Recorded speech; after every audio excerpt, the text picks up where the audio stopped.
It's finally here. Hamilton County, the musical. Okay, just kidding. But back when Hamilton County, Tennessee was founded in 1819, it was named after Alexander Hamilton, which is a little random because he never lived in Tennessee. Apparently, we just really looked up to him. This video is about 11 people who should be famous in Hamilton County and have their own musical because they make some of the most important decisions that impact every person who lives here. Way more than this guy ever did. Sorry, Hamilton. We're talking about the Hamilton County School Board. And on August 1st, there's an election, and we will vote for 6 out of our 11 school board seats. Now you may be thinking, school board?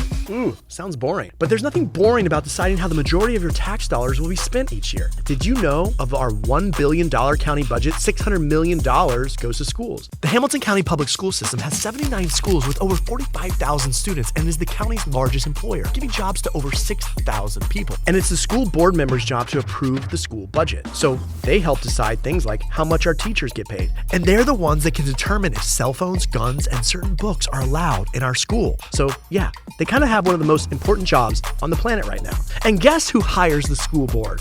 We do, when we vote. But guess what? We don't. In a recent survey of all 50 states, Tennessee came in last place when it comes to democracy. Come on, guys! That means a very small percentage of the people who live in Hamilton County will make the decisions that affect 100% of us and our kids and probably their kids. Because as Whitney Houston says, our children are the future. But you can make a difference right now by giving just a teeny tiny bit of a shih tzu and watching the rest of this video. Hamilton County is big. It covers over 500 square miles with a population of around 375,000, and it's home to all kinds of different people. Some live in cities, some on mountains, some out in the woods or on lakes or farms or in their van down by a creek. And so the county is divided into 11 different districts that look like this. The idea is that each district should have an elected representative who lives in the area and understands the values of their neighbors when it comes to education. So when you vote in the school board election, you're saying, hey, this is the person I trust to represent me when it comes to decisions about our children, our schools, and education.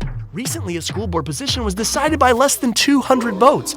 This means you and your individual vote can make a huge difference if you will only accept your power. The school board has 3 jobs. First, they review and approve the school's annual $600 million budget. It's their job to know the needs of the schools in their district and to push for them, be it individualized education programs or safety or new school facilities or higher teacher pay. Second, it's the school board's job to hire and manage the superintendent who oversees all Hamilton County Public Schools. Our superintendent, Dr. Justin Robertson, reports to the school board. And if he's not doing a good job, it's the school board's job to say, you're fired. Dr. Robertson's contract was recently extended for another 4 years, so keep up the good work, doctor. Third, the school board also writes the policies for all of Hamilton County Public Schools. These policies range from selecting textbooks to safety protocols to protecting the rights of students.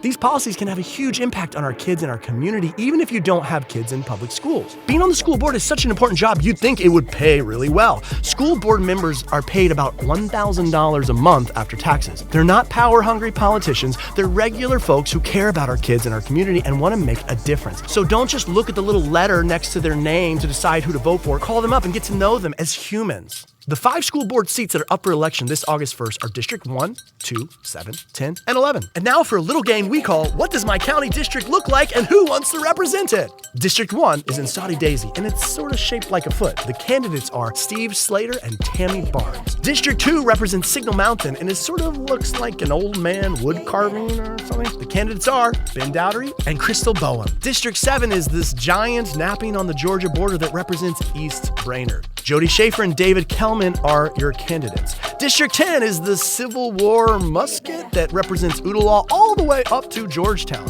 Felice Hayden and Angie Jackson are seeking your vote. And look at this little happy snail that is District 11, which covers Lookout Valley, Lookout Mountain, Alton Park, Howard High School, and East Lake in one single district. It's kind of weird. Sherry Ford and Jill Black are your candidates. How these districts got drawn this way is for another video, and we'll have to wait till the 2030 census to deal with that. So there you have it. Let's make history this August 1st by doing something that would make Alexander Hamilton proud. Let's not be in last place when it comes to our democracy, and let's vote in our local school board election. And maybe one day they'll actually make Hamilton County the musical.